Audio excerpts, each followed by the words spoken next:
Hi folks, Matt Easton here, Scholar Gladiatoria. So, something that comes up often when I talk about revolvers and pistols in the context of European and colonial warfare in the middle of the 19th century, which is one of the main focuses of my interest. In fact, it's probably my main interest these days, actually. So the Crimean War, the Indian Mutiny, the Sikh Wars, this kind of period, so 1840s, 1850s, just about into the 1860s. A lot of people say, hey Matt, you know, in the US Civil War, it was very uncommon for swords, sabres to be used, and many soldiers carried one or sometimes multiple revolvers. Now, something I want to say about that is, yes, that's absolutely true. I am aware of that fact.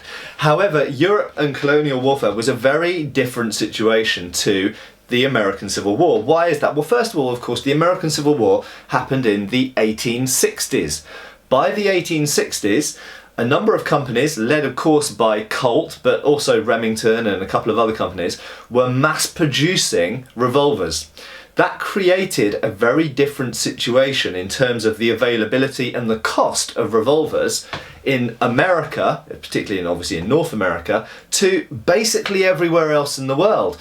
North America, and some would argue still, had a lot of firearms, okay? And North America has been famous for its firearms since that period. If you read Victorian British newspapers from the mid-19th century, they refer to American six-shooters. They refer to the revolver as an American thing. That's not because, strictly speaking, Colt invented the six-shooter or invented the revolver. I should mention that actually lots of revolvers are five-shooters, not six-shooters, but it's not that he necessarily invented the revolver. In fact, there are earlier versions of revolver which go right the way back to flintlock action firearms. But what he did was he created something that was essentially, by the standard of the day, mass-produced. In other words, it had interchangeable parts and was relatively cheap, was produced in factories on a large scale, such that this was a relatively reliable arm that was relatively affordable to lots of people, and it was particularly cheap in America, it has to be said.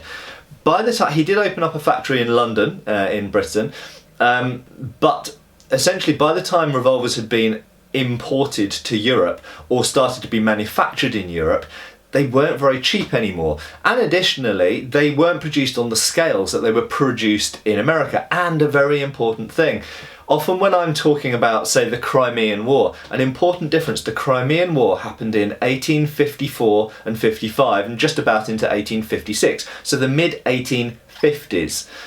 The American Civil War happened in the mid-1860s, a decade later. Now, this decade, although 10 years doesn't seem like very much, in this context, that 10 years, a huge amount changed in the weapons available.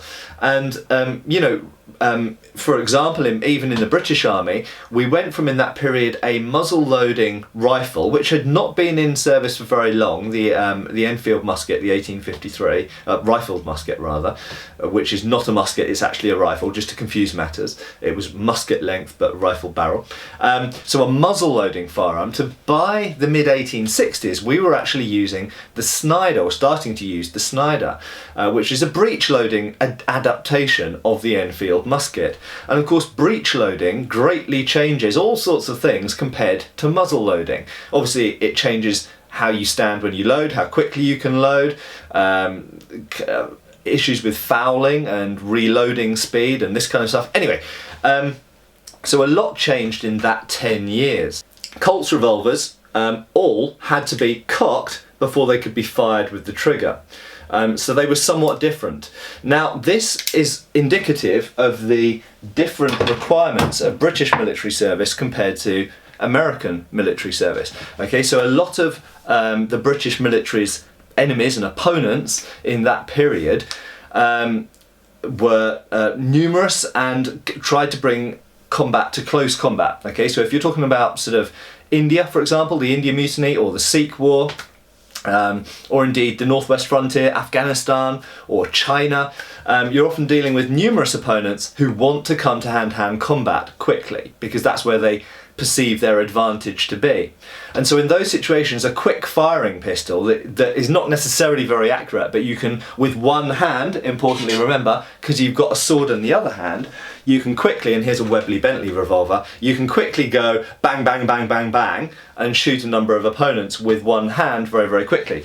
Different to American revolvers, with some exceptions, for example the Star revolver, which was a double action, but the majority of American revolvers are single action, which need to be cocked and then fired. Now this either requires two hands, or you have to do it with your thumb and then fire, thumb, fire. And this is a much slower way of firing, and it's generally speaking not so convenient if you have a sword in your other hand. So the requirements of North America in the 1860s were very different to the requirements of Britain or Russia or France in the 1850s. Very different scenario. And additionally, as I've mentioned, lots of British and French officers, say for example in the 1850s, didn't even have revolvers yet because they were not mass produced in Europe for the most part, and they were expensive. Okay, so lots of European officers relied on single shot pistols still, and some of them didn't even have pistols. So I'm fully aware that in the American Civil War, soldiers did in some cases carry multiple revolvers, and even common soldiers whose main weapon would be a rifle with a bayonet might have a revolver stuffed into their clothes. Entirely different outside of North America and perhaps Mexico. Revolvers were far harder to come by and didn't necessarily answer the requirements of military service in European and colonial conflicts. Cheers folks! Thank you for watching. Please subscribe, follow us on Facebook. You can buy t-shirts through Spreadshirt, support us on Patreon, or follow us on Pinterest. Thank you.